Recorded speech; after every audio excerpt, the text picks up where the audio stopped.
The Sky is Falling by Randall Kenneth Jones. My hometown of Columbia sits smack dab in the middle of the state of Missouri, exactly 125 miles from both Kansas City and St. Louis. But more than that, in my mind, Columbia has always been the center of the United States because I was raised to understand that Kansas didn't really exist but was merely an urban legend. The early 1970s was a time when a simple visit to McDonald's was viewed as the ultimate culinary treat for the three Jones kids. Santa would arrive via helicopter at the J.C. Penney parking lot to screams of joy from Columbia's youngest citizens, and the annual Boone County Fair, located just a mile from my Braymore Road home, provided all of us the opportunity to showcase our junior arts and crafts, cooking, or cattle breeding skills in exchange for coveted blue, red, and white ribbons. But let's not forget my favorite of all the special events available to Columbia's youth, the much celebrated ping pong ball drops in the Broadway Shopping Center parking lot. Allow me to elaborate. First, on the appointed day and time, the Broadway Shopping Center parking lot would fill with parents and kids. With our little faces anxiously fixed skyward, all us kids would restlessly await the release of the highly desirable plastic orbs that would soon come cascading from the sky, undoubtedly picking up speed during their rapid plunge. Second, a low-flying plane, first seen in the distance, would make its way to the airspace above the shopping center.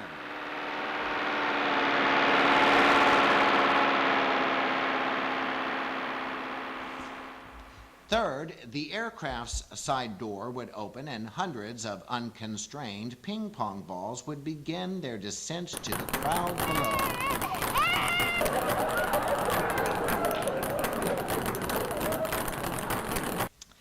If a child was lucky enough to retrieve a specially marked ping pong ball, said child could claim a special prize from the adjacent TG&Y store. From a sales promotion standpoint, if you fill a shopping center parking lot with needy children and parental wallets, sales are sure to follow. Can you imagine the transactions resulting simply from the incessant whining from those of us who did not find a magic marker-styled red dot on our balls? And with that comment left to resonate, I am swiftly moving on. As a child, I wasn't very physically aggressive, so I rarely scored a noteworthy prize, but my ball drop buddy, the Lucy to my Charlie Brown, and fellow Braymoron, Carrie Kramer, didn't really care who she tackled to get a prize-winning ball, including me. However, during one ball drop outing, I did manage to turn loser into a brand new Lancelot Link Secret Chimp lunchbox.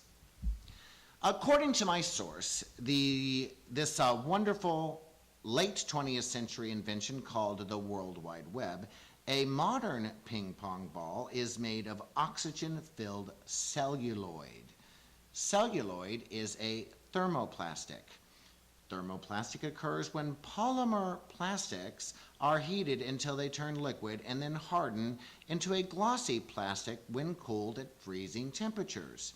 The oxygen inside of a ping pong ball helps it to bounce better and retain its springy nature.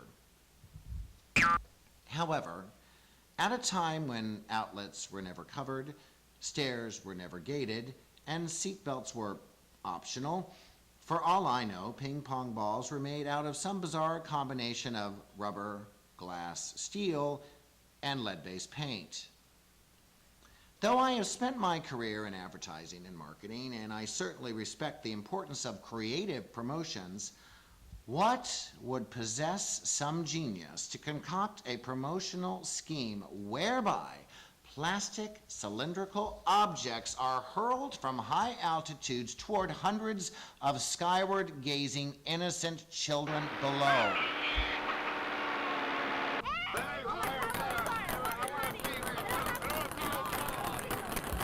In hindsight, Carrie Kramer and I are both pretty lucky we didn't lose an eye. Of course, between our mom's smoking, drinking, and thalidomide drug use, metaphorically speaking, a little ping pong ball in the face was kind of a drop in the child hazard bucket. Not considering, I still prefer the potential risk associated with attending another action-packed ping pong ball drop to playing Farmville on Facebook. I mean, how can fictitious farming really compare to the thrill of a torn retina?